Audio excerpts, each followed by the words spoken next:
En ANTP trabajamos para mejorar la seguridad vial, el cuidado del medio ambiente, la infraestructura e impulsar la competitividad y productividad de nuestro país. Toda la información en la logística del transporte solo por ANTP Live. Síguenos en nuestras redes sociales, Facebook, Twitter, YouTube, Instagram, LinkedIn. Encuéntranos como ANTP MX y ANTP México. Nos interesa tu opinión. Escríbenos. Visita nuestra página web. Ingresa a www.antp.org.mx y conoce más sobre la logística del transporte de mercancías, seguridad vial, nuestros eventos y todo el contenido desarrollado para ti. ¿Ya leíste Transporte e Industria? Mantente informado sobre los aspectos más relevantes del sector transporte con nuestra publicación bimestral, en la que podrás seguir de cerca nuestro trabajo. Transporte e Industria está disponible en versión digital y puedes consultarla en www.antp.org.mx/revista o en nuestra versión impresa. La información es poder y tú la tienes al alcance de un clic. Conoce y lee Transporte e Industria.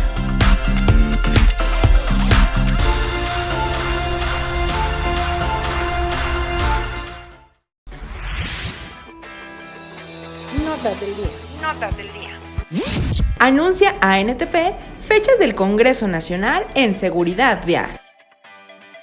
La semana pasada anunciamos las fechas de nuestro Congreso Nacional en Seguridad Vial, evento que tiene como objetivos principales comunicar las acciones que las empresas socias de ANTP y sus proveedores están implementando y desarrollando en beneficio de la seguridad vial y la competitividad del transporte de carga, así como conocer las nuevas tecnologías que fortalecen la seguridad de los vehículos y favorecen el cumplimiento del marco normativo del autotransporte. Los esperamos el 25 y 26 de agosto en el Hotel Hacienda Galindo, en donde podrán escuchar a los expertos durante las conferencias y sesiones teóricas. Y el 27 de agosto nos vamos todos a la pista del Instituto Mexicano del Transporte para observar las demostraciones físicas de los vehículos en exhibición. Pueden consultar los detalles, registrarse y conocer el programa en www.antp.org.mx/Congreso. Allá nos vemos.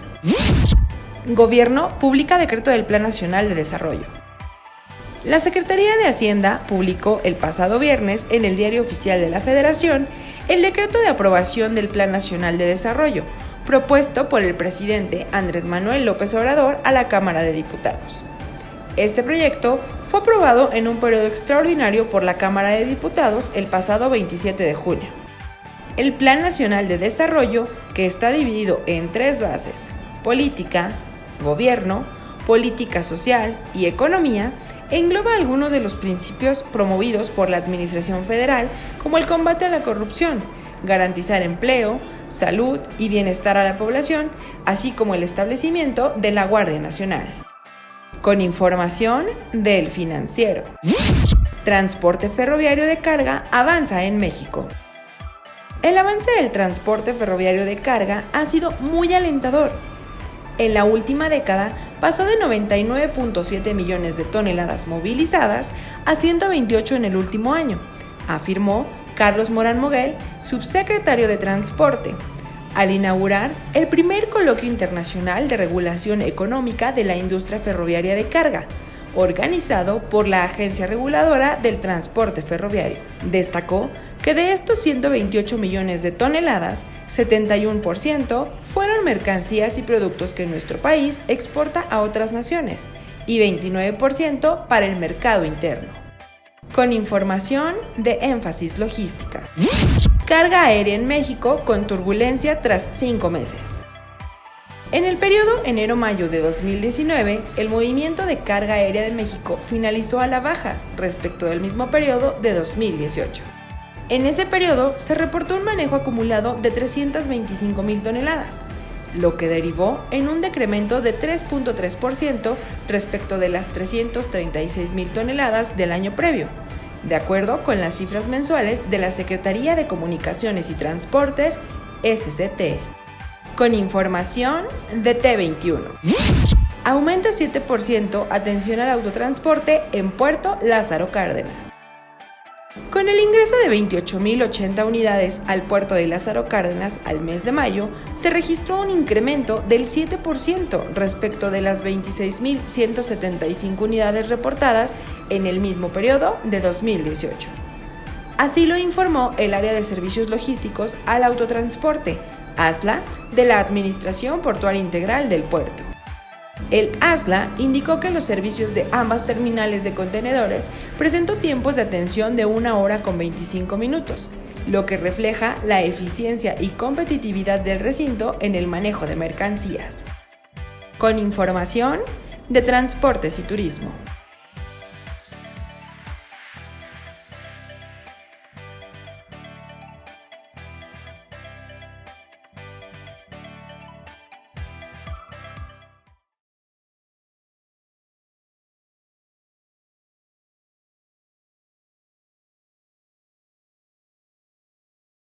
Continuando con nuestro programa y esperando que todos pasen a ocupar su lugar, sin mayor preámbulo,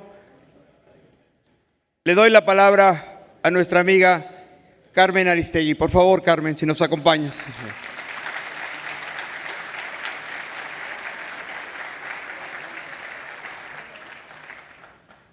Buenos días a todas y a todas. Gracias por estar en este encuentro aquí. Gracias que se recuperaron de la noche de ayer. Hay algunos que se dieron de baja por obvias razones. Bueno, una alegría estar con ustedes en este programa, en este espacio, obviamente, que han construido ustedes para analizar y revisar lo mucho que tiene que ver con el transporte de mercancías. Y bueno, pues para cerrar este encuentro que han tenido aquí en Cancún, en Quintana Roo, este espléndido lugar de México, me han invitado para intercambiar ideas, para reflexionar juntos, para pensar dónde andamos parados, para intercambiar algunas preocupaciones, inquietudes, expectativas, esperanzas, todo junto en un momento de país en donde hay muchas cosas en juego y muchas cosas entre nosotros para discutir y para resolver. Así que bueno, gracias de nuevo por permitirme estar con ustedes aquí para hablar de esto que, bueno, a grandes rasgos son los desafíos que tiene México enfrente, que son muchos. Y yo diría que para empezar a conversar con ustedes tendríamos que plantearnos el desafío principal, que es reinventarnos como país. El desafío principal es volver a pensar a México. El desafío principal es colocar con claridad nuestros problemas, nuestras circunstancias particulares en este tiempo que nos toca vivir y empezar a trabajar para resolverlas.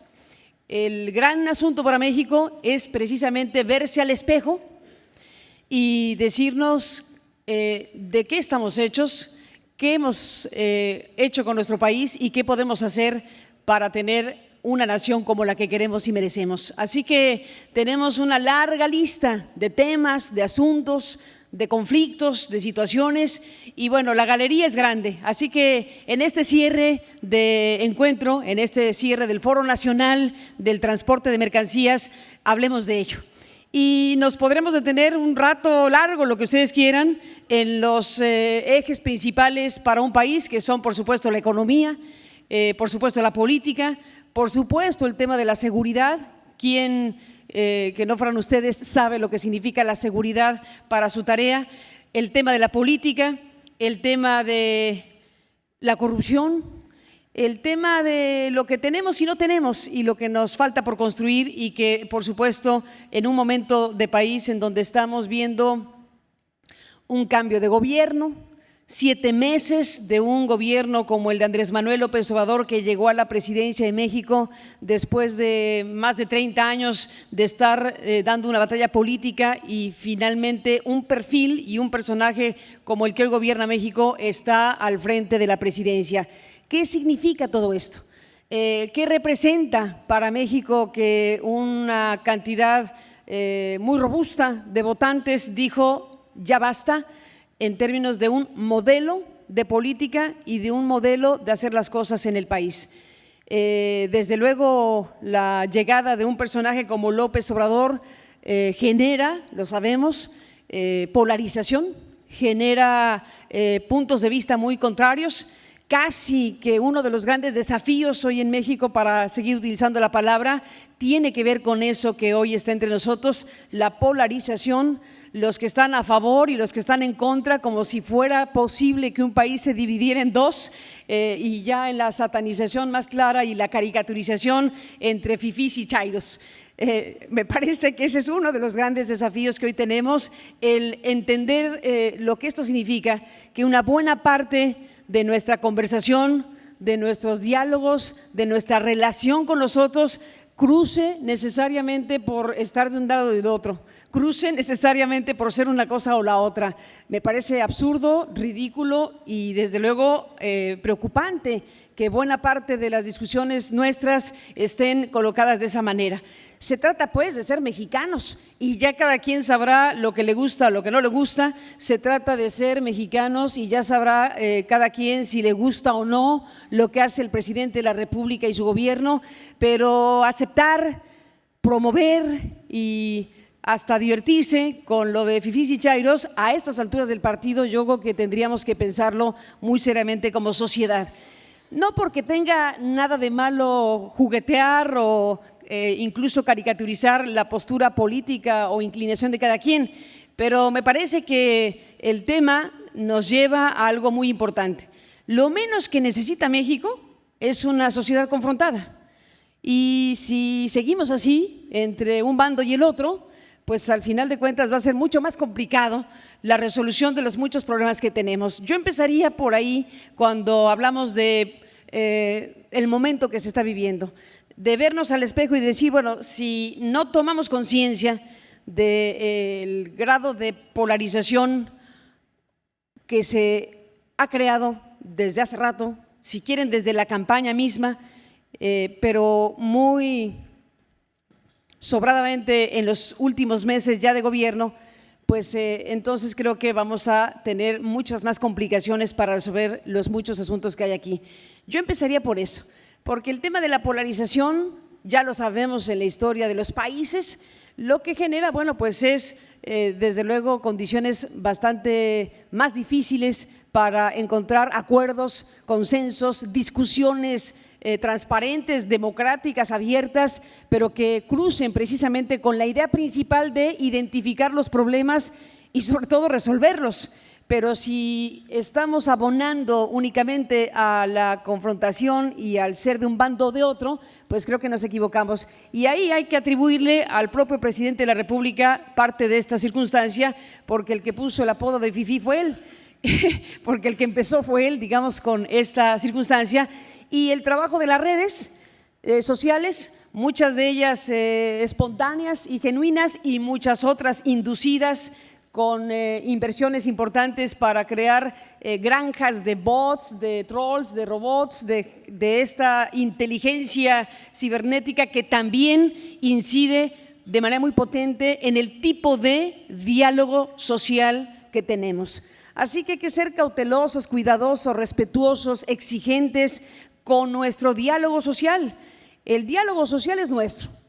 Y las intervenciones y manos negras, que luego hablaremos de la mano negra de la Guardia Nacional, pero esa es otra mano y esa es otra circunstancia. Pero hablando de las manos negras, digámoslo así, para usar la expresión de todos conocida, el intervencionismo en las redes sociales, la conducción en alguna medida para polarizar desde las redes sociales es algo que tenemos que tener también en mente como parte de lo que hoy es nuestro desafío nacional.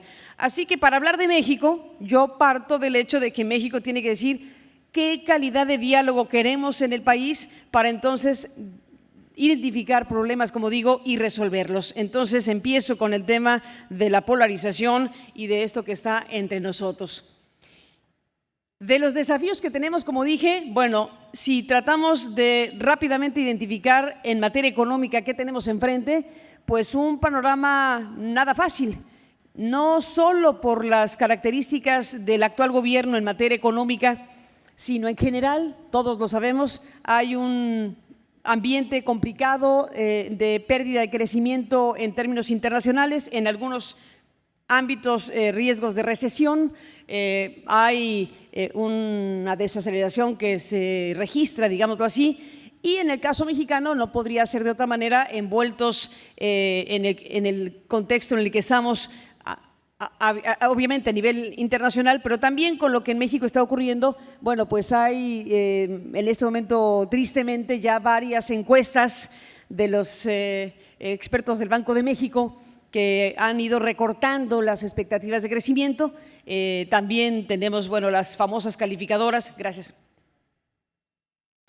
Muchas gracias. Tenemos a las calificadoras y tenemos en general un ambiente o un clima que no es precisamente de euforia. Hay que ir con cautela porque no se trata de alentar ni de decir que está México en una bancarrota, porque no, porque hay economía, hay gente que está produciendo, hay gente que está trabajando, hay vigor en la sociedad mexicana para seguir adelante en materia económica. Están ustedes, que son las venas, por decirlo así, son las venas de lo que sería buena parte de la economía nacional, con la transportación de mercancías, con la producción de mercancías y con la transportación de mercancías. Entonces, desde luego que México tiene una potencia muy importante. Sin embargo, el clima y el ambiente en general, bueno, tiene complicaciones, insisto, a nivel internacional y a nivel nacional. ¿Qué desafío es este? Bueno, el desafío de no dejarse vencer por precisamente un ambiente que no es eufórico y echarle más para adelante en materia de producción, de economía, de inversiones, y de no asustarse si el presidente de la República y su gobierno decide revisar algunos contratos, digo yo.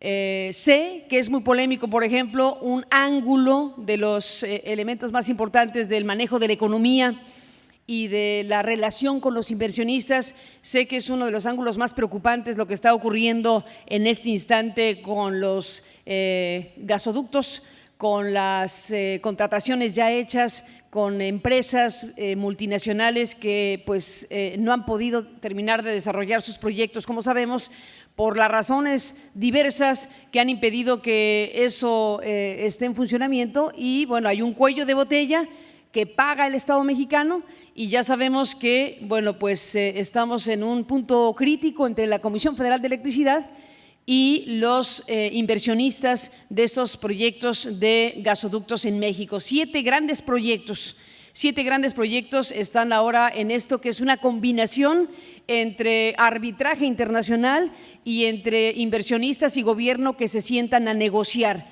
¿Para qué? Para revisar contratos que se firmaron en sexenios pasados y que para el gobierno mexicano resultan leoninos. Dice Manuel Bartlett y dice el presidente que se firmaron contratos muy desventajosos para México y que pues no solo están planteando que se debe regresar una cantidad multimillonaria de lo ya pagado por los proyectos que por razones diversas, incluso conflictos sociales, no han podido terminar, pero que hay una cláusula en donde se dice que si por alguna razón no imputable al inversionista no continúa el proyecto del gasoducto, bueno, pues entonces el Estado mexicano debe seguir pagando. Ahí hay una discusión, yo lo sé, de alto alcance, hay parámetros y estándares internacionales de ese tipo de clausulado, pero hoy tenemos una nueva realidad política que nos conduce a cosas como esta, y ese es uno de los grandes retos y desafíos, saber cómo un nuevo gobierno, que desde luego hace una calificación muy crítica de los gobiernos anteriores, a los que ha calificado de corruptos, a los que ha calificado de ineficientes, y a todo un modelo que él denomina, bueno, que se denomina comúnmente como neoliberal, que ha decretado como ya inexistente. Él decretó el fin del neoliberalismo, cosa que no se acaba en un plumazo, ya lo sabemos, pero digamos políticamente él dice se acabó un modelo económico, político, en donde ocurrían cosas como la privatización de la industria de la energía y la industria petrolera y contratos de esa naturaleza. Entonces estamos atrapados en un discurso político que dice se acabó, pero en una realidad que dice no se acabó, está aquí, ese tipo de acuerdos, ese tipo de decisiones, ese tipo de reformas son vigentes y están aquí entre nosotros. Y entonces entra una tensión muy fuerte entre una decisión política de revisar contratos producto de un modelo anterior, digámoslo así, producto de gobiernos anteriores con una mirada distinta. Entonces está la realidad legal y la realidad política y estamos entrampados, y por eso uso este caso que es bastante ilustrativo del tipo de conflicto que tenemos, del tipo de situación que tenemos.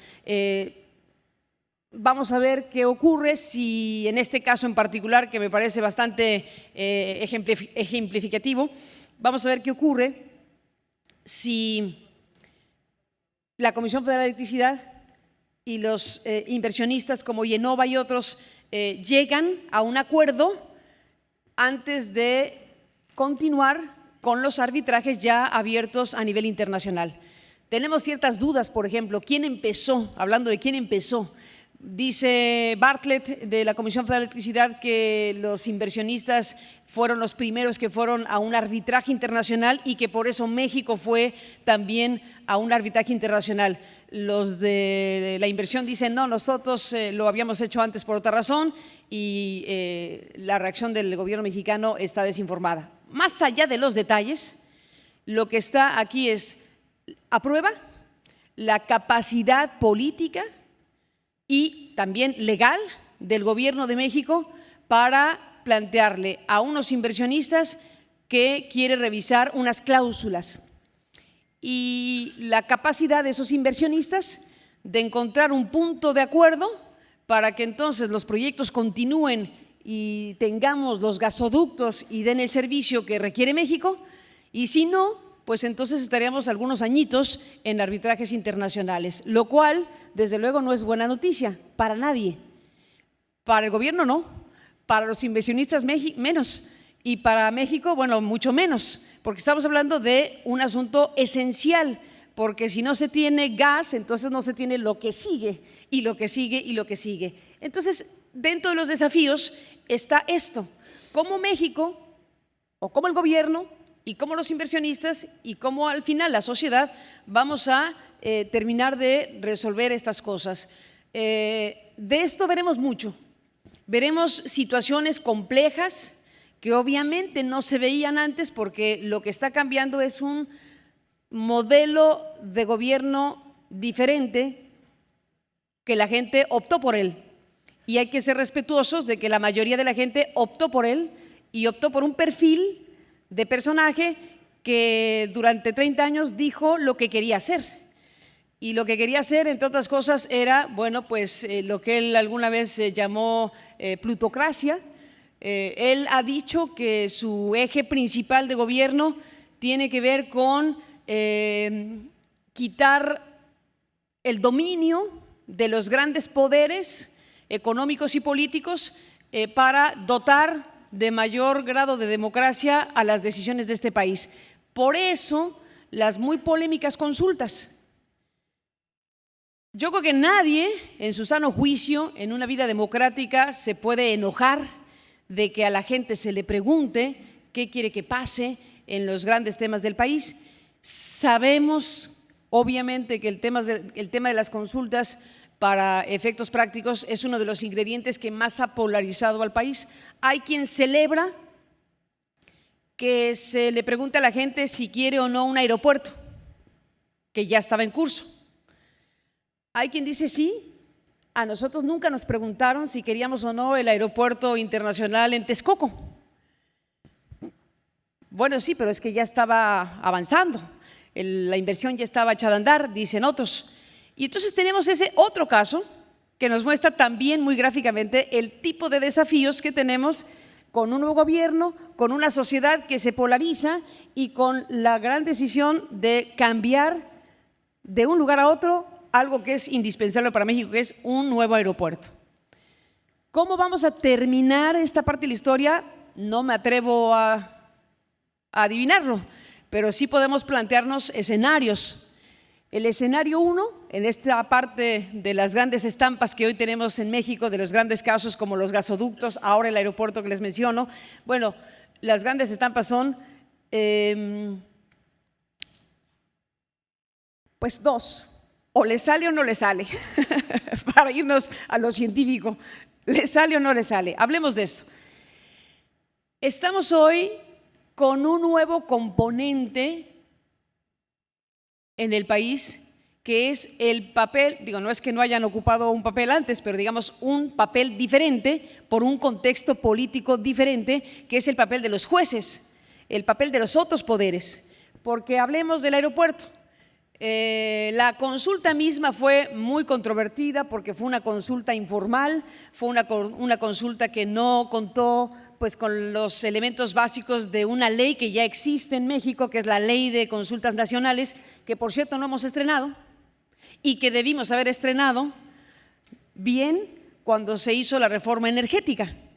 Ahí sí no se hizo el uso de una herramienta muy democrática, muy poderosa y muy importante, que es preguntarle a la gente.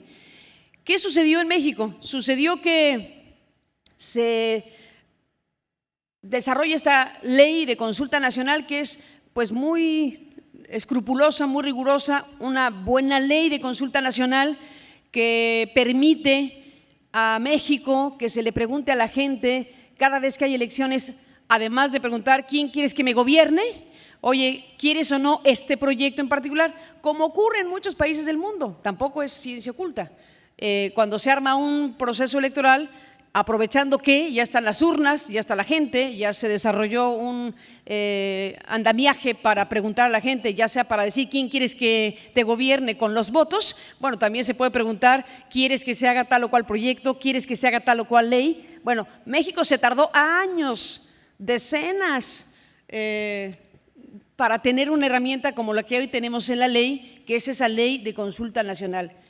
Pues les quedó muy bien, pero no la estrenaron cuando se debía y nunca se ha usado. Y lo que tenemos enfrente es que se va a reformar lo que nunca hemos estrenado. Bueno, ¿por qué no se consultó a la gente teniendo esa ley cuando se hizo la reforma más trascendente, más radical, más importante de las últimas décadas, que fue la reforma energética y petrolera?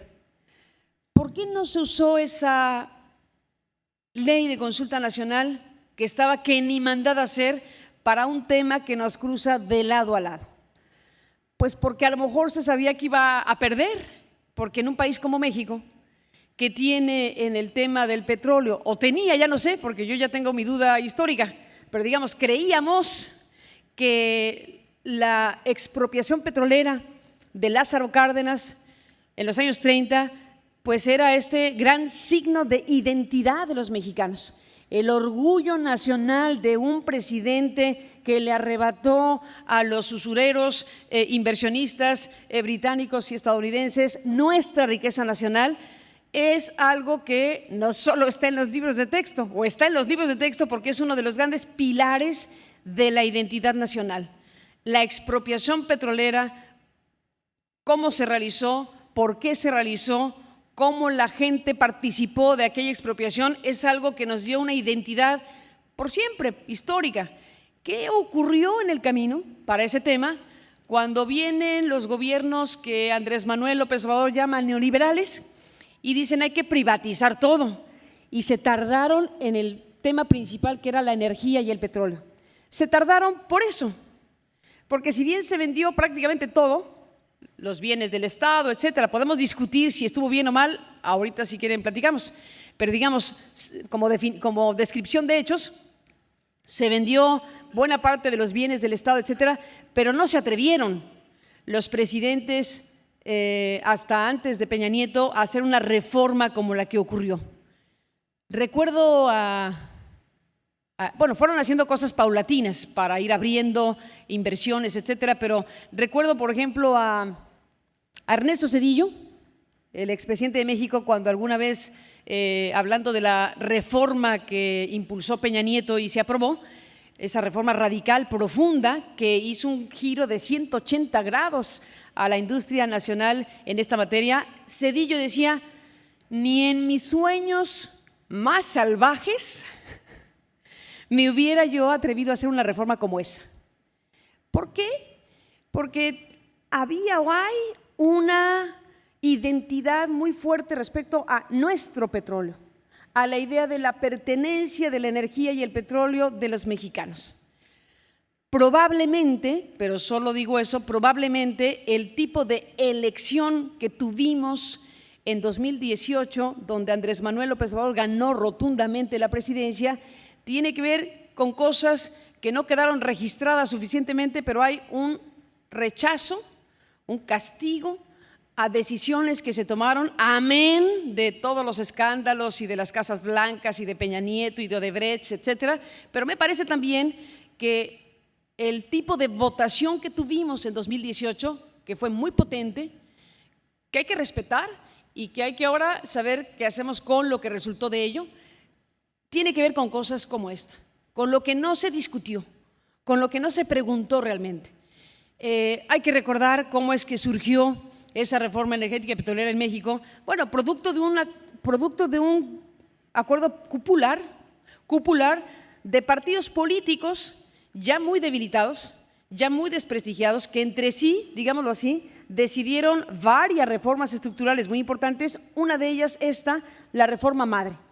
Ya podemos discutir, y sería bueno que lo hiciéramos, si estuvo bien, si estuvo mal, abrir o no a la energía y el petróleo a las inversiones y debilitar dramáticamente las estructuras del Estado en esa materia central.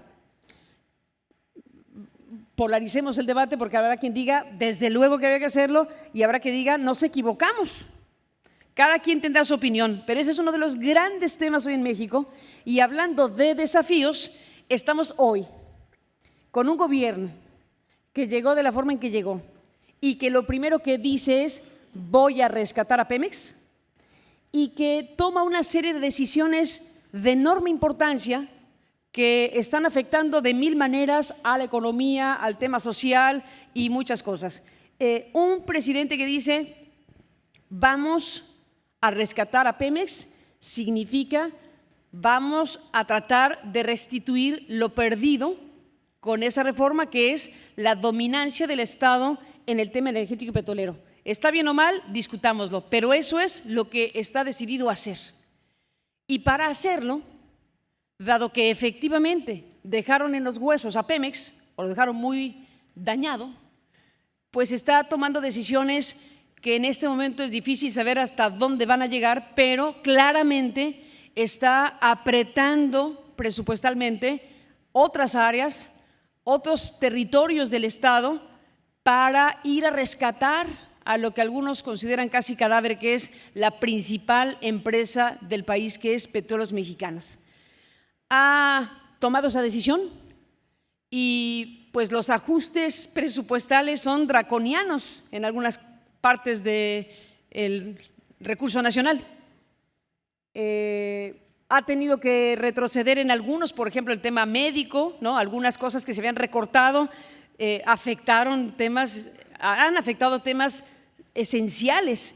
¿Se equivoca o no el presidente? Lo sabremos. ¿Se equivoca o no el presidente cuando redirecciona buena parte del presupuesto nacional para el rescate de Petróleos Mexicanos y apuesta por regenerar las refinerías que ya tenemos y construir una que, hablando de polémica, vaya que es polémica? Una refinería llamada Dos Bocas en Tabasco, donde hay voces que dicen es la única, bueno, la suya que dice lo que México tiene que hacer para rescatar su fuerza como Estado y para rescatar la rectoría del Estado en materia energética, en este tema principalísimo. Bueno, tenemos que producir petróleo masivamente, recuperar los niveles de producción de petróleo que se fueron al suelo, que ha habido una caída dramática en los últimos lustros en producción de petróleo y por lo tanto somos dependientes de los productos del petróleo y por lo tanto importamos gasolinas y todos los demás combustibles. Y entonces dice el hoy presidente de México, vamos a rescatar lo que es nuestro, vamos a rescatar a Pemex y tenemos que hacer todo lo que esté en nuestras manos para producir petróleo masivamente. Y una vez que producimos petróleo masivamente, entonces vamos a refinar, porque usa la metáfora del jugo y las naranjas. Si producimos naranjas, ¿por qué vamos a comprar el jugo? Bueno, esa metáfora muy sencilla de entender es el eje de un punto principal de su gobierno en este momento. Y no es un tema en este instante ya ideológico, es un tema presupuestal y estratégico, porque ese presidente que plantea cosas como esta, que se desfalcó al Estado, que se cometieron actos de corrupción masivamente, que se tiene que rescatar a la nación a partir de nuevas decisiones de gobierno, cruza por cosas de esta naturaleza. Ya no es el candidato que nos puede convencer o no en un mitin en el Zócalo. Ya es el presidente de la República que tiene las herramientas, el mandato y el poder para hacer uso de nuestro dinero, con nuestros impuestos y con el poder que se le ha dado para hacer una cosa o la otra. Por eso es tan importante que estemos ahí como ciudadanos. Por eso es tan importante que hoy que estamos aquí en Cancún hablemos de temas que son trascendentes para todos y que no nos conformemos con una crítica o una satanización o reduzcamos el debate a lo que dije hace un rato, a que si tú eres fifí o tú eres chairo y se achata cualquier posibilidad de discusión. Quitémonos esas telarañas, discutamos en serio, con información, con sentido crítico, con agudeza, con responsabilidad de ciudadanos. No nos dejemos que nos infantilicen el debate, con todo respeto a los niños, a los que amamos mucho. No dejemos que nos infantilicen el debate. No dejemos que entre nosotros digamos, no, ni lo saludo porque es fifí o viceversa. No, por favor. Y eso nos toca a nosotros. Insisto, no es que yo esté quejándome de las bromas, no es un tema de pelearse con las bromas y los chistes, eso es una parte de nuestra relación como sociedad. Simplemente digo que si lo único que domina y lo que reduce el debate es a eso, estamos fritos. Necesitamos gente informada, necesitamos gente con los elementos en la mano para opinar, para discutir entre nosotros, para incidir bien, para incidir en un gobierno tan particular como este, que hace cosas insólitas, varias, una de ellas que todos los días habla con la prensa como no lo ha hecho ningún presidente de México. Para muchos es un rasgo de fortaleza democrática, para otros es un desvío de atención porque eso no sustituye lo que sería la rendición de cuentas de otra manera. Cada quien elija lo que le parece ese tipo de conferencias de prensa cada mañana. Lo que sí no me podrán negar en que es insólito que tengamos tan a la mano a un presidente, que tengamos tan abierto a contestar a la prensa que va todos los días a Palacio Nacional cualquier tipo de temas, con los pros y con los contras. La gracia mayor es que está ahí, la gracia mayor es que yo puedo decirle, oiga, presidente, lo que se me ocurra. Eso es oro molido para un país que no está acostumbrado a que sus presidentes rindan cuentas de nada. Por otra parte, también es un riesgo que ese mismo presidente que tiene esa apertura insólita, pues al tener un micrófono permanentemente abierto, bueno, puede cometer cualquier tipo de exceso, de inexactitud o de desvío de lo que tiene que informar como jefe de Estado. Entonces, bueno, una y la otra, aquí no hay cosas categóricas, todo tiene un montón de grises y todo puede verse desde diferentes ángulos. Ese tema, por ejemplo, yo le encuentro una parte muy positiva y la celebro, que el presidente esté dispuesto a contestar.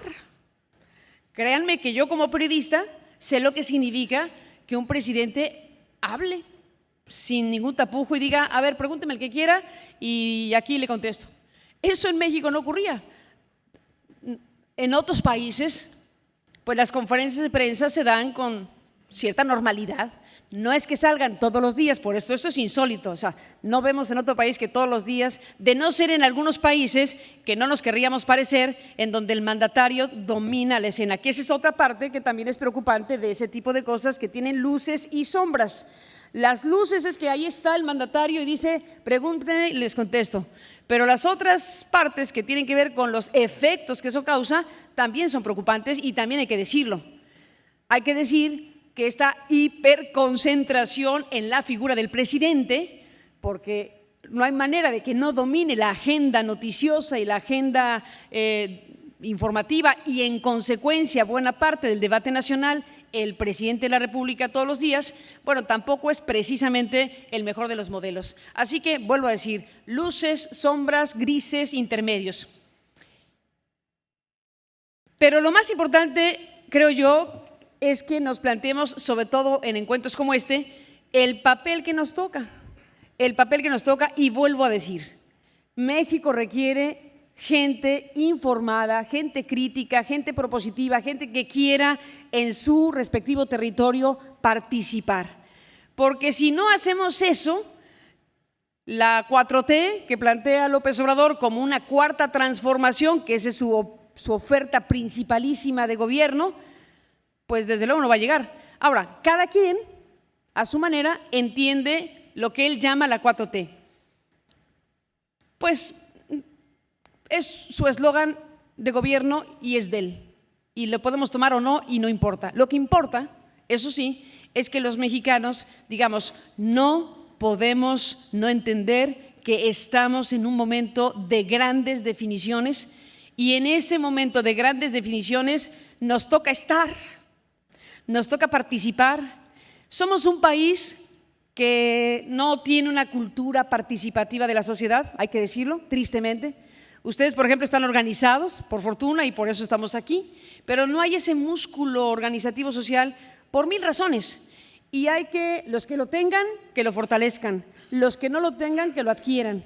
Pero la sociedad tiene que encontrar los espacios y las maneras para resolver los asuntos de forma democrática, de otras maneras distintas a las que históricamente México ha tenido. Tristemente, México es un país que ha favorecido por siglos el paternalismo, el autoritarismo, las maneras poco democráticas, el clientelismo, todo eso que yo creo que es justamente lo que no queremos. Queremos a ciudadanos libres, queremos a ciudadanos informados, queremos a ciudadanos participativos, queremos a empresarios responsables que generen riqueza, que la distribuyan, que se responsabilicen del papel que les toca. Yo digo que ustedes son una especie de venas de buena parte de la economía nacional y les toca a ustedes un papel central, como nos toca a todos, cada quien en su territorio. Estamos pues en este momento con preguntas, muchas preguntas, pocas respuestas, pero así son los momentos que nos toca vivir, que son momentos de transición, porque estamos pasando de un modelo dominante en las últimas décadas, con ciertas características en materia económica, en materia legal y en materia política, a una nueva circunstancia que está en proceso de construcción, que López Obrador le llama la 4T. ¿Qué demonios es la 4T? Bueno, cada quien que le ponga contenido a la frase, pero por lo pronto él ha dicho que quiere pues pasar a la historia, lo cual es bastante fuerte, porque yo no sé si Benito Juárez, Miguel Hidalgo, Francisco y Madero se plantearon antes de ser lo que fueron que lo querían ser. Entonces, pues es como complicado el tema, pero no importa. El asunto es que él pone la vara muy alta y está planteando que México tiene que vivir una transformación de tal calibre que se parezca o que esté a la altura de la revolución, de la independencia o de la reforma. No más para empezar. Claro que no esperamos, ni nadie está pensando en ningún tipo de guerra armada, ni se está planteando en ningún sentido. Todas nuestras grandes transformaciones, tristemente, bueno, es parte de la historia de los países, todas nuestras grandes transformaciones, las aquí mencionadas, han tenido una carga de sangre, han sido confrontaciones violentas, porque cuando se rompe una estructura de dominio y llega otra, pues no es a las buenas normalmente. Cuando se quiebra un modelo dominante en política, en relación social, en dominancia, pues, y llega otra situación, pues hay balazos, hay cuchillados, hay muertes, porque es precisamente cuando se da ese gran momento de transformación. Andrés Manuel López Obrador dice una 4T, obviamente sin violencia. ¿Cómo se logra eso? ¿Cómo se lograría eso? Quítense al presidente de la mente, plantémoslo como mexicanos, planteemos el tema como mexicanos. El presidente es un individuo que tiene un gran poder y que tiene grandes responsabilidades y esperamos que las cumplan todas. Y nosotros estamos aquí para exigirle que lo haga. Pero a nosotros nos toca una parte fundamental para que esa transformación, bautícenla como quieran, suceda. Porque yo creo que al final haya votado cada quien como haya votado, simpatice cada quien con quien simpatice, creo que podríamos coincidir todos en este encuentro que estamos convencidos de que México tiene que cambiar en cosas esenciales. Yo no veo a nadie que sea de tal o cual partido que realmente esté comprometido con el país que no coincida con que México no puede tener más como lubricante del sistema la corrupción, por ejemplo. México tiene que reinventarse y hacer las cosas de otra manera. Tiene que generar riqueza, tiene que generar desarrollo y tiene que generar cuestiones no impactadas precisamente por este terrible modelo que vincula muchas actividades con la corrupción. Un tema como ese tiene que ver, sí, con un gobierno, en una parte importante, pero mucho más con los ciudadanos y con las estructuras que forman parte de este país que permiten o no precisamente grandes fenómenos de corrupción. Ese es otro de los pilares que se ofrecen como definitivos para el tiempo que viene. Ha dicho López Obrador que se va a acabar la corrupción y hay un debate abierto, otro desafío para sumarle a la lista. ¿Qué hacemos con la corrupción? La que puede estar en puerta o la que ya pasó. Hay aquí un debate abierto, no resuelto, que tiene que ver con este gobierno que dice los gobiernos anteriores fueron corruptos, así en términos generales, para no entrar en detalles. Y de aquí para adelante se va a acabar la corrupción. Y les informo que no soy partidario de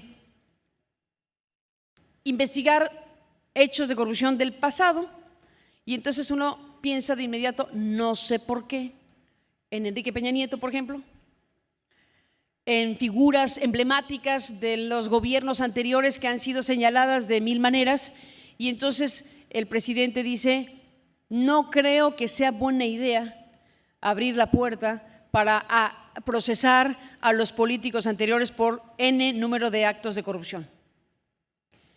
¿Por qué? Porque se puede generar inestabilidad, porque se pierde la energía, porque mejor hay que ver para adelante, etcétera, etcétera. Esa es una postura que ha dicho en voz alta el presidente.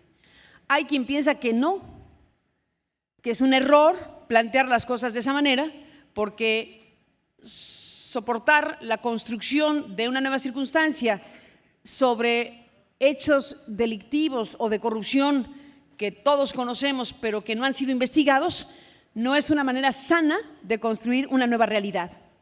¿Cuál es la buena? ¿Cuál es la opción buena para efectos de un país que se quiere reinventar? Pues lo dejo como parte del debate. Veamos, por ejemplo, el caso Odebrecht. ¿Habrán leído el periódico en la mañana o a lo mejor no? Pero no importa, yo les voy a dar las noticias esta mañana, que a eso me dedico. Ya que están desocupados, pues ahí les van las noticias de esta mañana. Bueno, el tema es que Odebrecht, por ejemplo, este escandalazazo multinacional tiene noticia esta mañana, en estas últimas horas, porque la Fiscalía General de la República, a cargo hoy del doctor Alejandro Gertz Manero, nuestro primer fiscal autónomo según la nueva ley en la materia. Ese fiscal Gertz Manero, bueno, pues anunció a través de un comunicado que se giraron órdenes de aprehensión en contra de Emilio Lozoya Austin, quien fuera director de Petróleos Mexicanos. Se giran órdenes de aprehensión contra Emilio Lozoya, contra su esposa, contra su madre y contra su hermana, por la información y sospecha o indicios, y debe tener elementos para que un juez de control le haya dado las órdenes de aprehensión, en donde ahora estamos frente a la acusación o el señalamiento de que recibió beneficios económicos por haber hecho tal o cual contratación en Petróleos Mexicanos. ¿Será o no será? No se trata de ponerlo a votación, porque la justicia se supone que tiene que hacer su trabajo, pero yo simplemente diría, ¿a poco México es un país excepcional en donde no ocurrió lo que ocurrió en 13 países del mundo que están impactados por el caso Odebrecht? ¿A poco México es la excepción y no permitió que dinero de Odebrecht y otros altos corruptores, científicamente demostrado este último hecho, financiaron campañas? ¿A poco en México no sucedió lo que sucedió en todos los países que hoy están viviendo maxiprocesos judiciales de altísimo impacto, que tienen en la cárcel a varios presidentes o prófugos o investigados? El caso Perú es dramático, no solo porque tienen verdaderamente a todos los expresidentes o prófugos o presos o un suicidado. Ya en el dramatismo mayor, cuando Alan García, pues ya cuando le tocaron a la puerta y dijeron venimos aquí a notificarle, pues subió a su recámara y se dio un plomazo para simplemente no enfrentar ya la acción de la justicia que había llegado.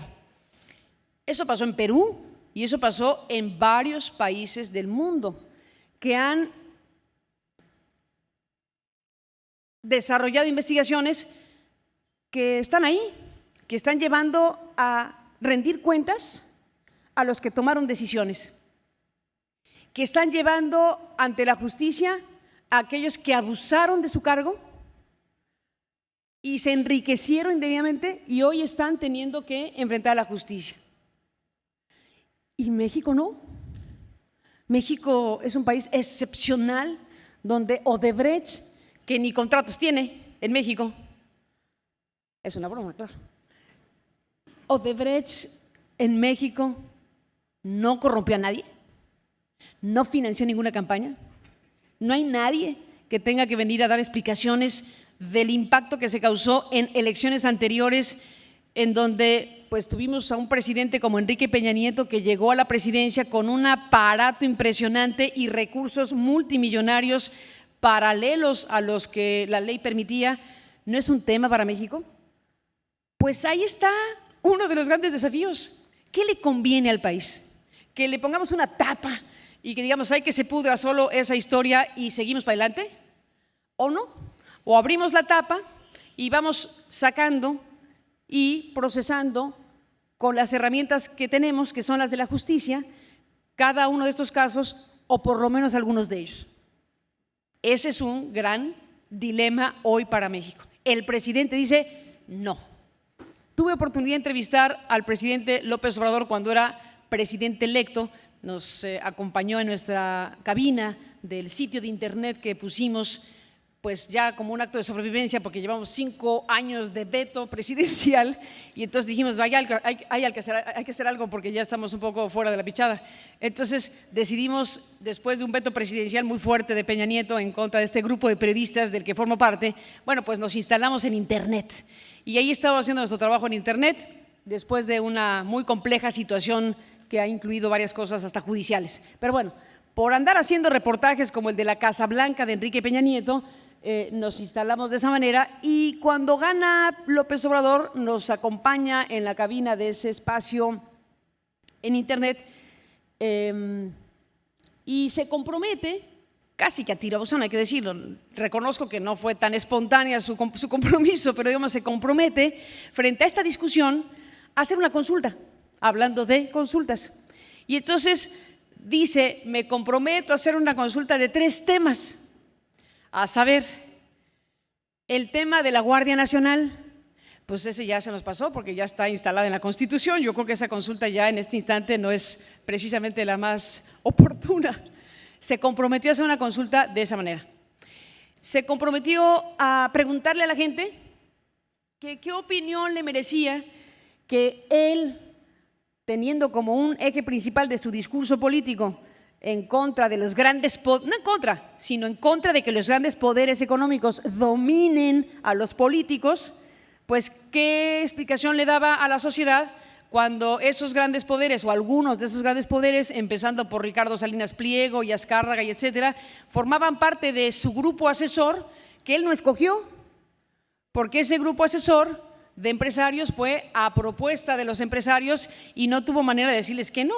Entonces, bueno, que eso también se sometería a consulta.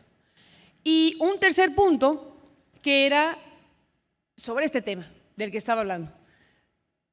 ¿Debe o no promoverse acciones desde el ámbito de la presidencia o desde el ámbito que fuera para investigar las gestiones y los posibles hechos de corrupción de todos los expresidentes de México? Y entonces él le puso nombre y apellido, dijo, bueno, sí, consultemos a la gente, si cree la gente que es bueno para México investigar a Peña, investigar a Carlos Salinas de Gortari, investigar a Fox, en fin. Esa consulta, bueno, no ha ocurrido, entre otras muchas cosas, porque para que eso suceda tendría que reformarse la ley de consulta nacional de la que les hablé hace poco, hace unos minutos. Esa ley de consulta nacional, bueno, pues está como estaba antes, una gran reforma que nunca se estrenó en el tema que se debería principalmente, que fue el de la reforma energética, y para que se hiciera una consulta de esta naturaleza con estos tres temas, pues o nos esperamos a la elección intermedia o hasta la presidencial, porque esa ley de consulta nacional permite hacer consultas nacionales cuando hay elecciones federales. Lo que quiere López Obrador es cambiar esa ley para que las consultas nacionales puedan ser cualquier día, cuando mejor convenga. Entonces, si se va a usar para una consulta así la actual ley, pues hay que esperarse a la elección intermedia y si no, bueno, pues ya veremos qué pasa. Pero bueno, simplemente digo que ahí hay tres temas muy importantes. La Guardia Nacional, el papel de los grandes poderes económicos frente al poder político y el tema de abrir o no procesos judiciales en contra de figuras, digamos, de alto nivel político que pudieran haber estado envueltas en escándalos o negocios indebidos o corrupción abierta. Bueno, cuando hablo del caso Lavallato y Odebrecht, Odebrecht es una empresa brasileña que junto con otras empresas brasileñas se conformó en este caso Lavallato en Brasil, que ha generado esta sacudida, este terremoto en la región en los últimos años por investigaciones de alto impacto. Hablé de Perú, pero hay varios países que están en esta circunstancia. Bueno, mientras que Perú tiene hasta un expresidente en el suicidio, México apenas, y vuelvo al tema de la noticia que estaba aquí mencionando, México apenas ha girado las primeras órdenes de aprehensión sobre el caso Odebrecht. 5 años después de que algo se empezó a decir de eso. O sea que, ¿qué significa? Que obviamente el gobierno de Peña Nieto no tenía el más mínimo interés en investigar Odebrecht. Faltaba más, ¿qué tal que se encuentre consigo mismo? Y dijo, mejor no. Entonces pasa el tiempo y hoy vemos que una pieza clave de esa historia empieza a caminar de otra manera. ¿Hacia dónde va a conducir la investigación de Lozoya? Que es una ficha de un andamiaje muy amplio. ¿Va a conducir a Peña? ¿Va a conducir a grandes sobornos como en otros países? ¿Va a conducir a saber si en México hubo dinero ilegal para financiar campañas políticas como en otros países? Esa es una de las grandes preguntas que hoy tenemos como país. ¿Qué queremos o qué debemos empujar para que suceda? Por eso digo que el debate social, la opinión de las personas, tiene que estar informada, etc. Cada quien tendrá su punto de vista, pero estas grandes decisiones no se las podemos dejar solo al presidente de la República. Es un tema de la nación, Por eso vuelvo al punto anterior y a decir que necia, pero sí, necia soy. No permitamos que nos arrebaten el diálogo social, no permitamos reducir a las cosas que, y digo, infantilizan o que desnaturalizan el diálogo entre la sociedad. Si le gastamos tiempo, dinero, esfuerzo y demás para estar alentando la polarización en ese sentido, que no es la que va a resolver los temas, pues nos vamos a equivocar. Para ser una buena sociedad democrática tenemos que tener ciudadanos democráticos y vuelvo a decir, informados, con ojo crítico y con ganas de participar. Porque si no tenemos esos ingredientes, volveremos a ver que las grandes decisiones quedan en manos de unos cuantos. Y sí son el gobierno, y sí votamos por unos o por otros, pero el actor principal de una democracia somos nosotros. El actor principal de una democracia son las personas de carne y hueso que en sus respectivas actividades hacen su tarea, generan riqueza, promueven la educación, cada quien hace algo. Esa esencia de la sociedad es la democracia, no los gobiernos per se. Parte de esta mirada de pronto chata que nos hemos dejado construir durante siglos tiene que ver con ciudadanos que están al ladito. Si va a haber una transformación en México, será esa. Si va a haber un cambio sustantivo en el país, será precisamente el que los ciudadanos podamos hacer. Cada quien en su cancha, cada quien en su territorio, cada quien haciendo las cosas de la mejor manera posible, pero entendiendo que es importante velar por el interés de cada quien y es legítimo, pero es fundamental que veamos por los demás. Si cumplimos los dos ámbitos de ver por nosotros, pero también ver por los demás y hacer cosas que favorezcan a lo colectivo, que favorezcan a lo democrático, desde las cosas más sencillas, que son las más poderosas, hasta las grandes cuestiones de un jefe de Estado, desde las cosas más a la mano, como organizarnos como vecinos, cosa que algunos hacen y otros no.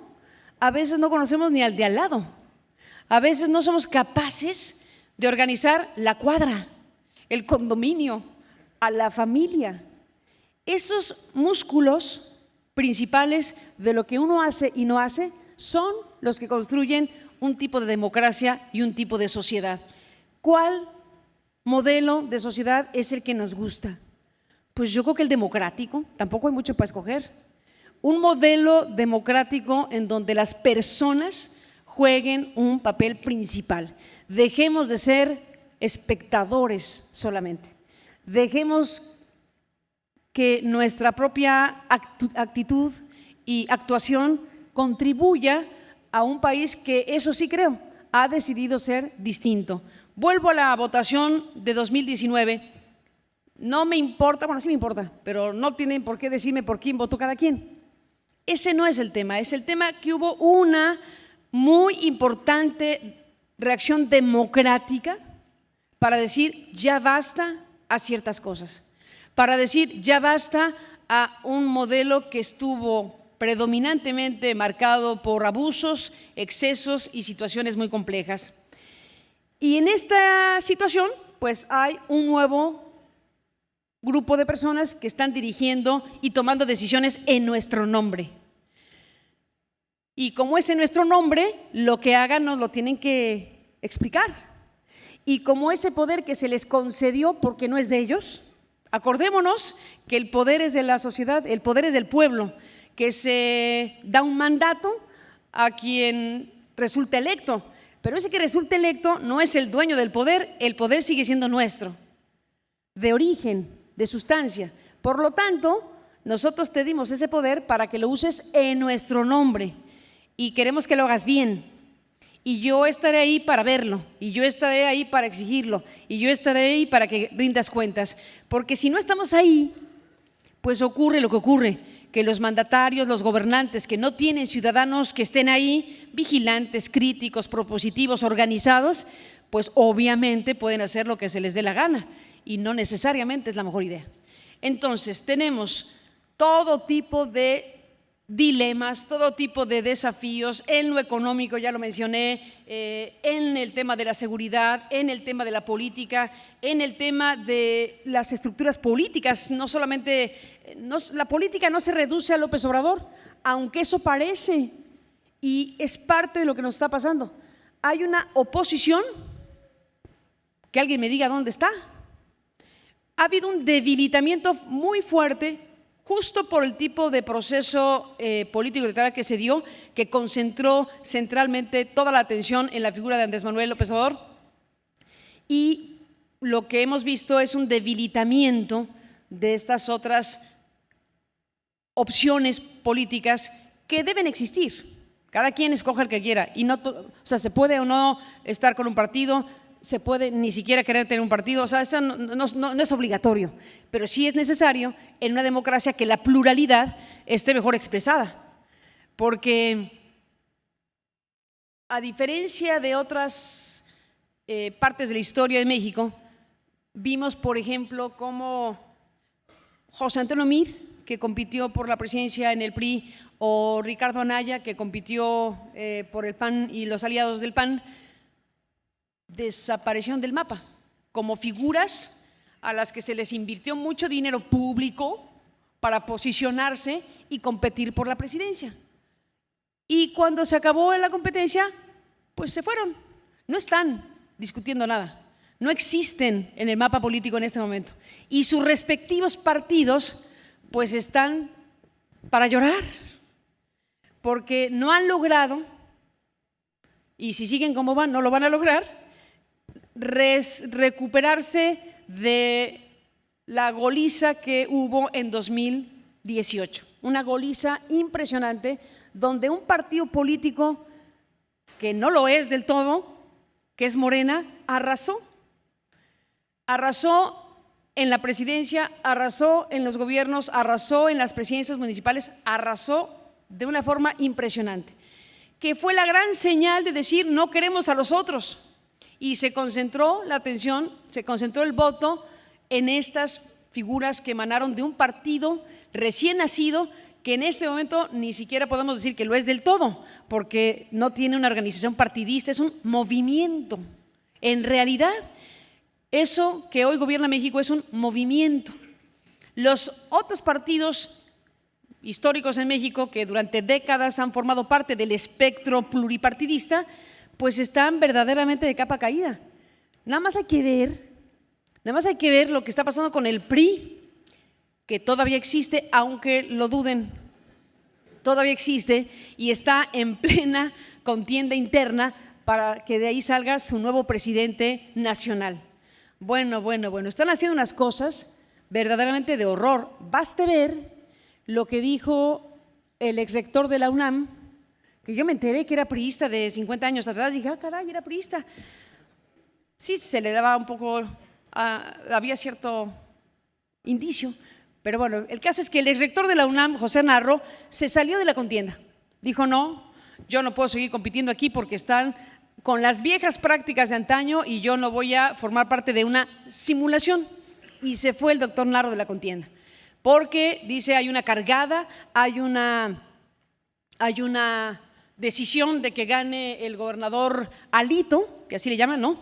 Y hay una polémica, una duda, una suspicacia, una acusación, si quieren, de algunos que dicen que el tal Alito de Campeche, pues está muy cerca de Andrés Manuel.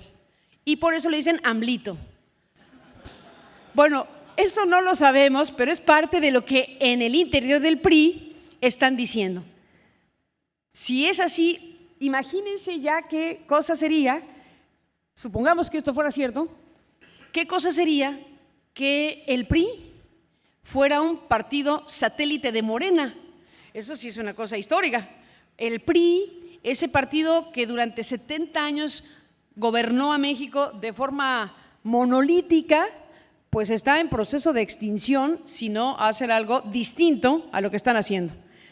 Está también ese PRI haciendo cosas impresentables como lo que se muestra como una alianza entre el muy probable futuro presidente del PRI, que es el gobernador de Campeche con licencia, el tal Alito, y un personaje absolutamente impresentable que es Cuauhtémoc Gutiérrez de la Torre. Cuauhtémoc Gutiérrez de la Torre, si ustedes se acuerdan, fue presidente del PRI en la Ciudad de México. Tuve el honor de formar parte de un grupo de periodistas, o formo parte de un grupo de periodistas que hicimos otra investigación, en este caso sobre ese personaje, y descubrimos que tenía una red de prostitución pagada con dinero del PRI, o sea, con dinero de todos nosotros, una red de prostitución que le prestaba servicios a él y a varios más. Era una cosa terrible que se pudo mostrar periodísticamente hablando, pero que no tuvo el proceso judicial que merecía. Es absolutamente indignante que alguien que tiene el poder, siendo presidente de un partido político en la Ciudad de México, tiene el poder que eso le representa y tiene dinero que es nuestro. Prerrogativas dadas al PRI de la Ciudad de México que se utilizaron para tener ese edificio que tienen, para tener las instalaciones que tienen, para pagar todo lo que pagan con el dinero de los ciudadanos, y los partidos viven del dinero nuestro. Bueno, que eso se haya utilizado para reclutar a muchachas con anuncios en el periódico y con anuncios en internet para contratar edecanes pagadas con ese dinero público, y que al final se iban a reclutar las jovencitas que buscaban trabajo, y al final se les informaba que el trabajo verdadero era dar servicios sexuales al presidente del PRI, y ahí estaban recibiendo dinero. Ahí están las nóminas, ahí están los elementos de evidencia que se tuvo. Bueno, ese escándalo dentro del PRI fue tan fuerte que esa misma mañana, cuando presentamos ese reportaje, el presidente nacional del PRI, que era César Camacho, le pidió su renuncia, cosa que fue extraordinario porque en este país casi nunca pasa nada.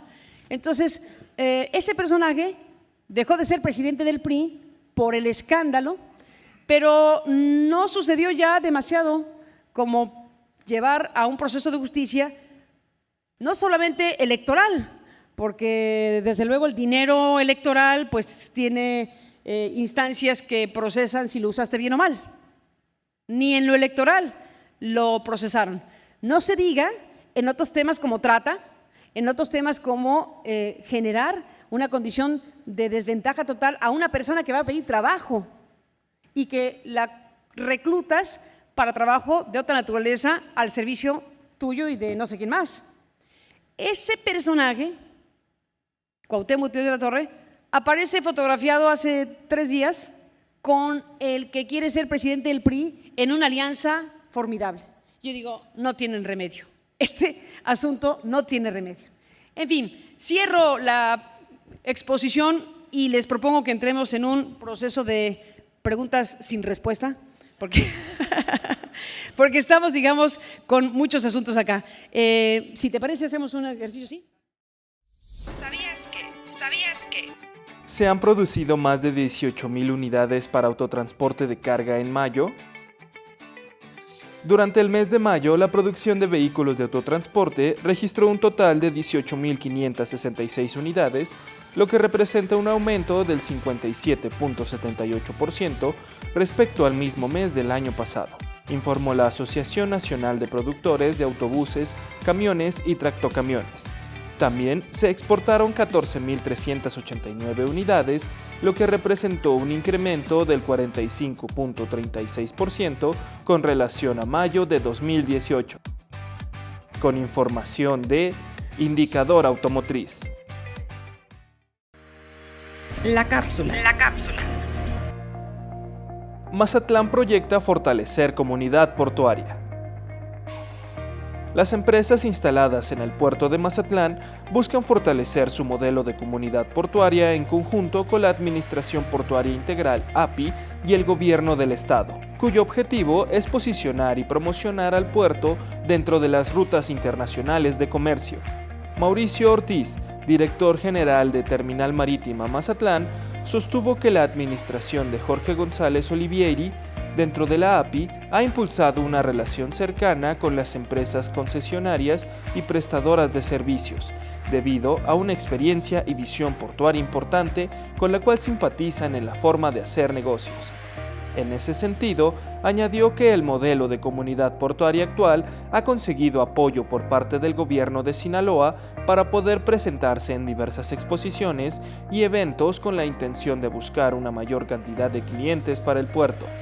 El director general de la Terminal Marítima Mazatlán afirma que han atraído clientes porque les han entregado todas las soluciones, tanto en aduanas, en agentes, transporte por tren y camiones, facilitando así el crecimiento del puerto, aunado a las facilidades de poder transportar mercancías por ferrocarril. En el puerto de Mazatlán opera T+, como la única terminal de usos múltiples sesionada, navieras de licencia regular, de contenedores y empresas de ferries. Con información de T21.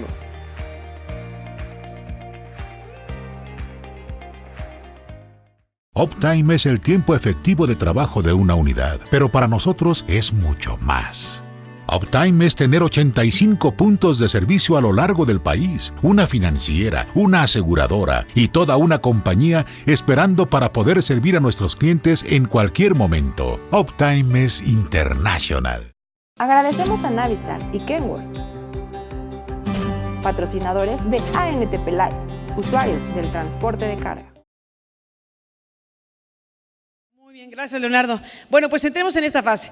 Por lo pronto, yo les aprecio muchísimo que me permitan compartir con ustedes estas ideas generales y cierro la exposición para entrar a las preguntas que ustedes me están haciendo favor de mandar. Cierro con esto que sé que soy reiterativa y no me importa demasiado ser reiterativa, pero estoy convencida plenamente que nos toca sacudirnos las telarañas, nos toca respirar profundo y nos toca preguntarnos qué me toca hacer. ¿Qué debemos hacer como sociedad? ¿Qué debemos hacer como ciudadanos? Y bueno, temas tenemos de sobra. Dice José Manuel Álvarez de Cofremex. Carmen, las voy a leer al vuelo, así que si alguna cosa es inapropiada, ya es culpa de ustedes. Carmen, ¿por qué si no va a investigar la corrupción si hay orden de aprehensión contra Lozoya y familia? ¿Por qué no contra los demás que comentaste? ¿Habría acuerdos previos con AMLO? Mínimo, es extraño, ¿no? Bueno, buen punto. Yo digo que por fortuna, espero que así sea, no todo depende de Andrés Manuel. No todo debe depender de Andrés Manuel. Empezando por la corrupción, empezando por las investigaciones judiciales. Porque, a ver, si nos tardamos años en tener una nueva legislación en materia de procuración de justicia y hoy tenemos una primera Fiscalía General de la República autónoma, pues que haga su trabajo. Yo entrevisté a Gertz Manero hace unos días y me dijo, no, yo no hablo con el presidente, yo no hablo con el presidente. Eso es lo que queremos, que el fiscal no hable con el presidente. No tiene para qué hablar el fiscal de la República con el presidente de México porque tienen tareas distintas. Y si habla con el presidente, pues entonces hay un componente político en lo que no debe ser político, que es la justicia. La justicia tiene su diseño, tiene sus herramientas, tiene su mandato y tiene sus obligaciones. Por eso, ¿por qué van contra Lozoya y familia? Por lo pronto, porque el fiscal lo está investigando. ¿Y por qué no contra los demás? Pues o una de dos, o porque no lo van a hacer, o porque hay que darles tiempo. Yo creo que si se hace una investigación, y lo creo no porque se me ocurra que lo creo, sino porque periodísticamente hay muchas informaciones muy potentes sobre Odebrecht y los escándalos que en México debería investigarse judicialmente. ¿Por qué no a los otros? Bueno, yo digo que el caso Lozoya, si se investiga apropiadamente como otros casos de corrupción, conducen a otros necesariamente. Salvo que México, vuelvo yo a decir, sea un caso excepcional, en todos los países del mundo que han investigado la corrupción resultan redes. Vean, si no, los grandes casos de investigación de corrupción en el mundo acaban con un montón de procesados, porque Lozoya solito pues no hizo lo que dicen que hizo. Para que Lozoya, que está en este proceso y tiene derecho como todos, a la presunción de inocencia, le tienen que demostrar que lo que dicen que hizo, lo hizo, pero en principio hay información que nos dice que es un eslabón de una cadena y por lo tanto, si en México, como en otros países, se hacen investigaciones de veras, va a conducir a otros. ¿Hasta dónde? Pues, perdón el eslogan que usan los políticos, hasta donde tope.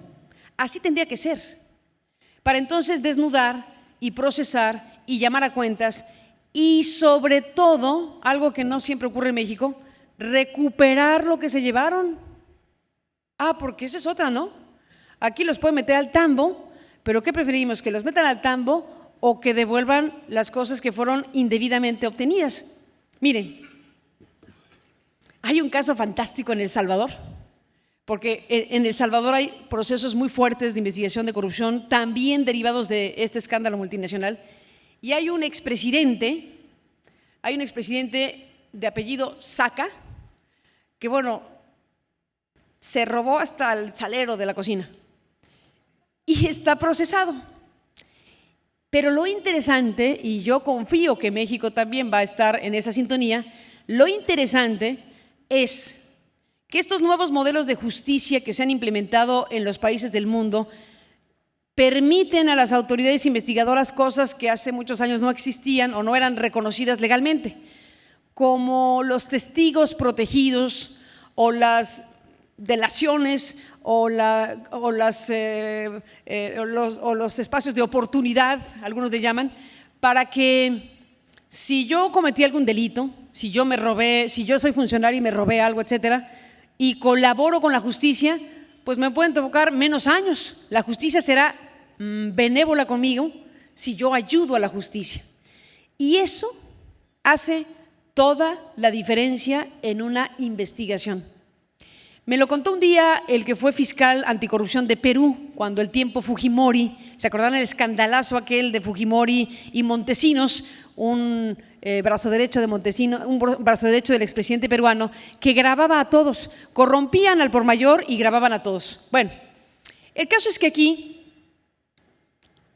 en ese asunto del Perú, me contaba el fiscal, como la ley nos permitía favorecer a los que colaboraran con nosotros, pues ya teníamos aquí una fila, ¿no?, de empresarios, políticos, y de pronto nosotros poníamos cara de que lo sabíamos todo, pero no teníamos idea del tamaño que fue la corrupción de Fujimori y de Montesinos.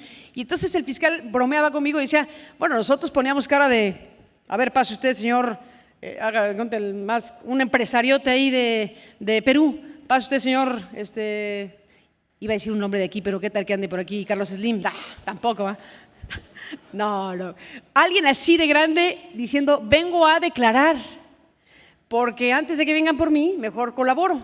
Y entonces decía, eran filas de personas que estaban ahí esperando dar su testimonio de cómo Montesinos daba contratos, repartía dinero, grababa a todo mundo, porque eran los videos. Era Vladimiro Montesinos y eran los videos de Vladimiro Montesinos. Estaba todo Perú ahí recibiendo billetes, o sea, los tenía agarrados de la pata a todos. Cuando se abre la investigación, pues esos videos fueron impresionantes en los juicios y demás cosas. Bueno, eso lo digo porque así como pasó en Perú, como pasa en Brasil, como pasa en todos lados, como pasó en Italia con el gran Maxi Proceso, cuando se jala una hebra, y una hebra puede ser Emilio Lozoya, pues conduce a una estructura si la investigación se hace bien. Si la investigación se hace de veras, de lo que se trata es de desmadejar la red, de exponer, exhibir y procesar la red. Porque si se queda en Lozoya, muchas gracias, porque evidentemente estamos frente a un tema de esa naturaleza. Entonces, bueno, yo creo que por eso es que la pregunta es muy válida, porque me preguntan, ¿y los demás qué? Los demás tendrían que venir si la investigación es como debería ser en todo caso. Dice acá otra pregunta que hace Juan Carlos Cristi. Gracias, Juan Carlos. ¿Cómo asegurar que la información necesaria, adecuada, verídica, llegue a nosotros los ciudadanos para guiar nuestra exigencia a los políticos, sobre todo cuando se sigue fomentando la idea, entre otras cosas, de que el presidente emana el poder o la posibilidad de enjuiciar a expresidentes cuando él no tiene en realidad ninguna facultad en ese sentido? Pues sí, es lo que yo digo. Lo más importante para este momento es que no creamos ni aceptemos que todo depende de Andrés Manuel. Estaríamos fritos si todo dependiera de una persona. Entonces, depende de las fiscalías, depende de los ministerios públicos, depende de los jueces, depende de los ciudadanos que estemos diciendo, oigan, hagan una investigación porque hay elementos para pensar que tal o cual cosa. Depende de muchos factores y no podemos permitir que el país gire solo en torno a una figura, que es muy importante, que es muy poderosa, que tiene muchas responsabilidades, pero no todo tiene que cruzar por ahí. Confío en que, hablando de la Fiscalía, pues Gertz Manero se crea su papel y lo veremos en el camino.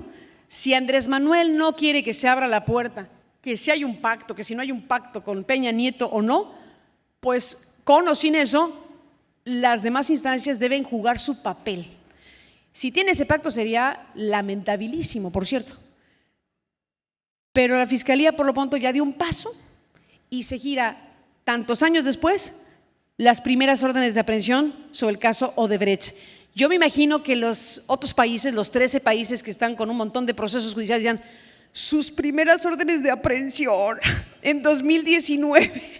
A decir, ay, estos de México que ve tardaditos, ¿ah? Bueno.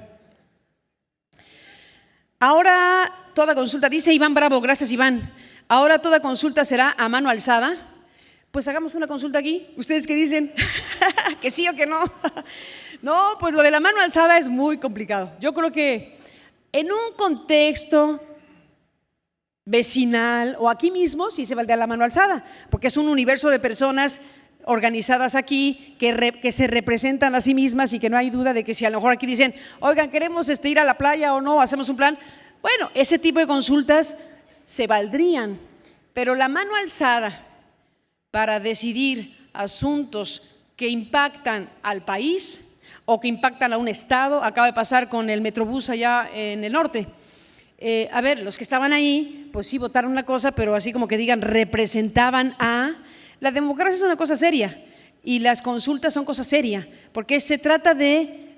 Yo celebro las consultas como herramienta democrática, celebro y exijo que se nos pregunte como ciudadanos, eso hay que tenerlo siempre, pero hay de consultas a consultas. Hay algunas que pueden resolverse así, pero vuelvo a decir, en el ámbito más cerrado, en un ámbito donde está resolviendo alguna cosa que sí representa y los que están ahí sí representan esa cosa.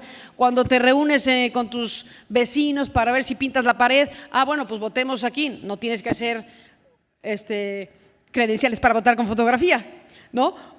Pero decidir cosas que impactan al país, que impactan a regiones y que no están suficientemente representados todos, pues son por eso tan cuestionables. Así que, vuelvo a decir, celebro las consultas, pero no precisamente lo que estamos viendo en algunos casos. Dice María Elia Chema Guzmán, de Alianza Flotillera, gracias María Elia. ¿De qué sirve tener al presidente cerca, entre comillas, todas las mañanas, si sus respuestas son absurdas, sin fundamento, ignorantes o inapropiadas? ¿Como periodista no te frustra? Bueno, es lo que dije. Yo digo que está muy bien que esté el presidente ahí a la mano, per se, pero ese tiene el riesgo de que si está contestando todas las preguntas de corrido, pues corremos el riesgo de que haya respuestas que no son las que uno esperaría de un jefe de Estado que necesita responder con mucha precisión sobre temas muy importantes, y ese es, vuelvo a decir, las luces y las sombras. Las sombras pues están en esta parte que tú dices. Si estoy contestando una tras otra de los temas más trascendentes del país, pues no necesariamente cada respuesta lleva la información y la claridad que se requiere en la pregunta. Es, como vuelvo a decir, luces y sombras. Dice, ¿se puede hablar del fortalecimiento de la democracia cuando en los hechos 5 legisladores de Morena de Chiapas se suman al partido de Morena? 5 legisladores de Morena de Chiapas se suman al partido de Morena. Será de Verde, ¿no? Sí, aquí está, es que dijo Morena. Impresentable. impresentable. O sea, el Partido Verde es una de esas cosas que no son partido, tampoco verde. Y sí son muchas otras cosas que no son las que uno querría para la vida democrática. Es impresentable, absolutamente. El tipo de alianzas que en aras de ganar el poder se han hecho, pues es parte de lo que desde luego tenemos que reclamar cuando se trata de un partido que, como digo, apenas está en proceso de construcción, que es Morena. Si en estos primeros lances es capaz de, sin mucho pudor, aliarse con alguien que desde luego no es lo que los seguidores de Morena querrían, o el resto de la sociedad, porque al final de cuentas, ¿por qué les ha ido como les ha ido a los partidos políticos que están absolutamente en la lona? Pues porque no han estado a la altura, porque no representan la pluralidad de la sociedad, acaban siendo espacios cerrados de un grupo de personas que se alimenta de dinero público y que no hacen lo que le toca hacer a un partido, que es representar la pluralidad, representar visiones, proyectos y que haya un sistema eficiente donde la gente se sienta medianamente representada en un partido. No es consuelo, pero digamos que hay una crisis mundial respecto a los partidos políticos, porque bueno, no digo que en todo el mundo, pero digamos hay una cierta discusión acerca de lo que significa la representación de la sociedad a través de estas figuras. Pero hablando del verde, pues ese sí es impresentable, y de la alianza en Chiapas, bueno, verdaderamente es para castigar políticamente a quienes han hecho esa alianza en las próximas elecciones. El problema es que tampoco hay dónde escoger demasiado. Entonces, bueno, problemas que tenemos al respecto. Dice Fernando de la Garza, ¿crees que el presidencialismo casi absoluto para la toma de decisiones avalado por consultas ciudadanas dirigidas sea el camino correcto para México? No, justo es lo que acabo de mencionar. Mal negocio será para México si todo cruza por una sola figura y si se concentra prácticamente de forma total el conjunto de decisiones que se tienen que tomar. Y bueno, pues hay cierta proclividad, digámoslo así, a la concentración. Ciertamente hay elementos que en este nuevo gobierno pues indican que hay proclividad a la concentración de muchos tipos. Y bueno, pues al final de cuentas dice, lamento mucho en darme cuenta que dejaste el periodismo libre y te alineaste a la 4T, dice Ricardo Franco, que me va a decir Chaira y yo no le voy a decir fifí. Pero bueno, a todos gracias por esta primera parte de la conversación.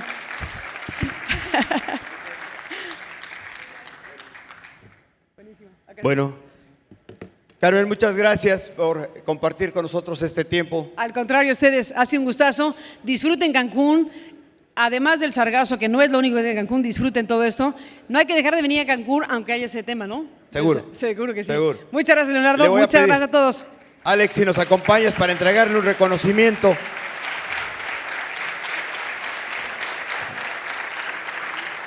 Y le voy a pedir también nos acompañe al frente nuestro presidente Concamín, Francisco Cervantes Díaz, por favor, Paco, si nos acompañas. Paco, por favor.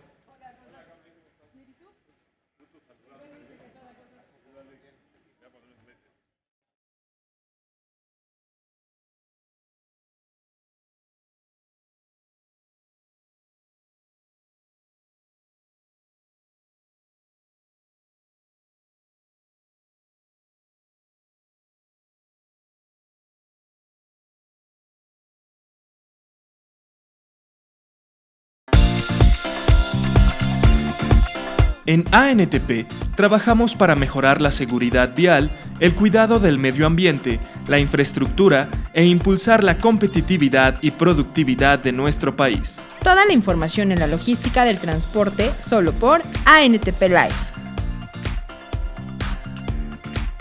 Síguenos en nuestras redes sociales, Facebook, Twitter, YouTube, Instagram, LinkedIn. Encuéntranos como ANTP MX y ANTP México. Nos interesa tu opinión. Escríbenos. Visita nuestra página web. Ingresa a www.antp.org.mx. Y conoce más sobre la logística del transporte de mercancías, seguridad vial, nuestros eventos y todo el contenido desarrollado para ti. ¿Ya leíste Transporte e Industria? Mantente informado sobre los aspectos más relevantes del sector transporte con nuestra publicación bimestral, en la que podrás seguir de cerca nuestro trabajo. Transporte e Industria está disponible en versión digital y puedes consultarla en www.antp.org.mx/revista o en nuestra versión impresa. La información es poder, y tú la tienes al alcance de un clic. Conoce y lee Transporte e Industria.